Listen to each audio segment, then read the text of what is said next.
ایک صاحب سے ملاقات ہوئی، کہنے لگے حضرت یہ بتائیے یہ دیوبندی اور بریلوی کا کیا میٹر ہے؟ بھائی وہ لوگ نیاز فاتح نہیں کراتے ہیں، آپ لوگ نیاز فاتح کراتے ہیں، چادر چڑھاتے ہیں، مزاروں پہ جاتے ہیں۔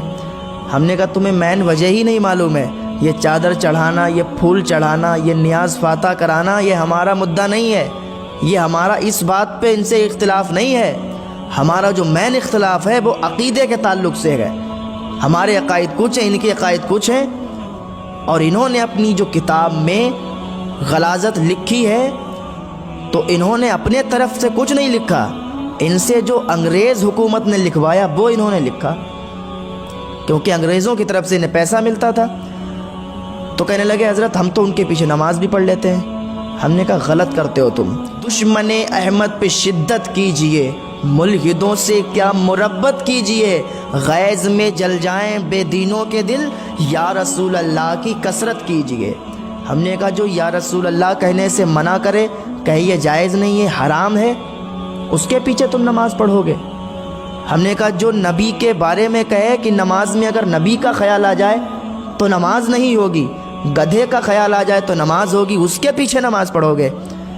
ہم نے کہا جو اپنی کتاب میں اتنی غلاظت بھرے ہوئے ہیں، اگر حقیقت تمہیں پتہ چل جائے تو ساتھ میں بیٹھنا پسند نہیں کرو گے، تم ان کے پیچھے نماز پڑھ رہے ہو؟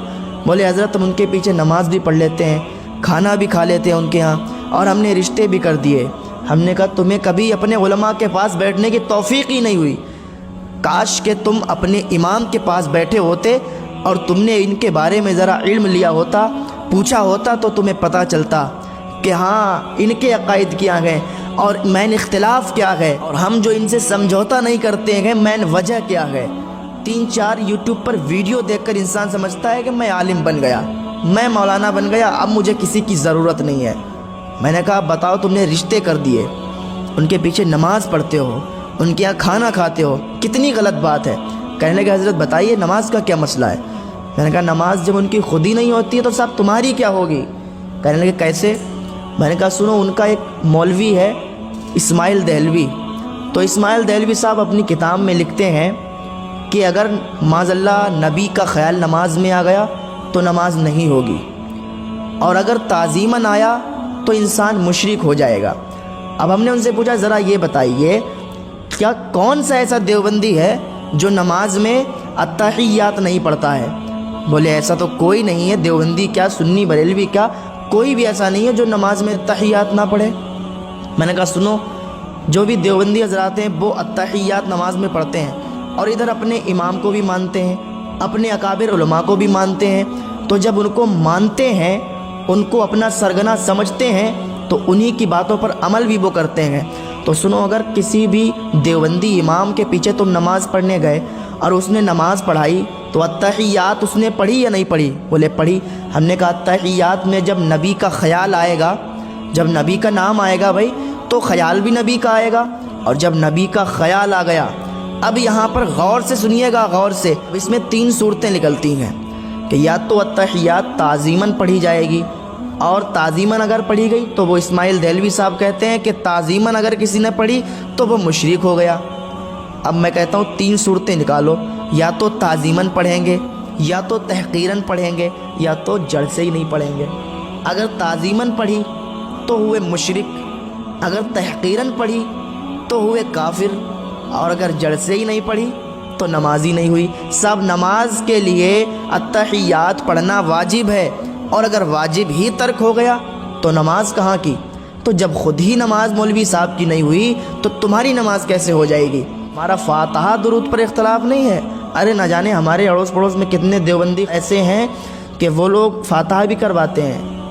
ہاں، لوگوں کو معلوم چلتا ہے کہ یہ تو فاتحہ کروا رہا ہے، یہ تو سنی ہے، اب وہ لوگ ان کے رشتے بھی کر دیتے ہیں، کھانا بھی ان کے ساتھ۔ آج مجھے بہت خوشی محسوس ہو رہی ہے کہ آج درگاہ اعلیٰ حضرت پر ایک میٹنگ ہوئی، جس میٹنگ میں حضور صاحب سجادہ حضرت علامہ مولانا مفتی احسن میاں صاحب قبلہ نے مجھے ایک منصب سے نوازا، ایک ذمہ داری دی جو کہ ضلع لکھیم پور کھیری ہے، تو اس ضلع کا مجھے صدر منتخب کیا TTS کا، تحریک تحفظ سنیت کا، اور حضرت کا میں تہہ دل سے شکریہ ادا کرتا ہوں، حضرت کا شکر گزار ہوں کہ حضرت نے مجھے اس قابل سمجھا اور یہ منصب سے نواز دیا۔ انشاءاللہ میں حضرت کی اس امید پر کھرا اتروں گا اور بہتر طریقے سے کام کروں گا، اور میں اور تمامی حضرات سے یہ کہنا چاہتا ہوں کہ آپ ہمارے شانہ بشانہ کھڑے ہوں، ہمارا ساتھ دیں تاکہ ہم بہتر سے بہتر دین کی خدمت کر سکیں۔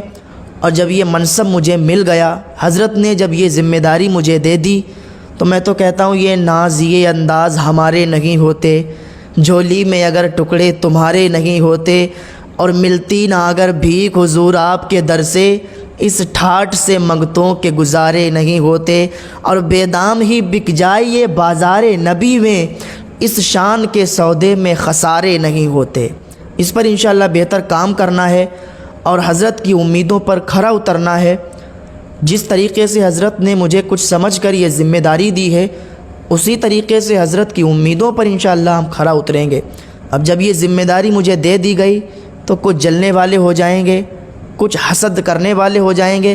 ہمیں کسی کو دیکھنا نہیں ہے کہ کون ہم سے حسد کر رہا ہے، کون ہم سے جل رہا ہے، ہمیں سب کو ایک ساتھ لے کے چلنا ہے اور کہنا ہے کہ کام رکنے کا نہیں ہے دل ناداں کوئی، عالم غیب سے ہو جائے گا ساماں کوئی۔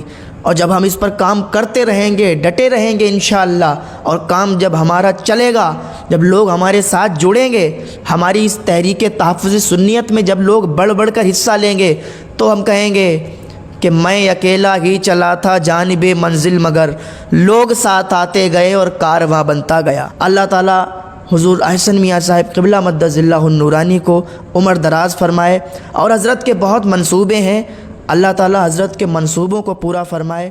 اللہ تعالیٰ ہمیں نیک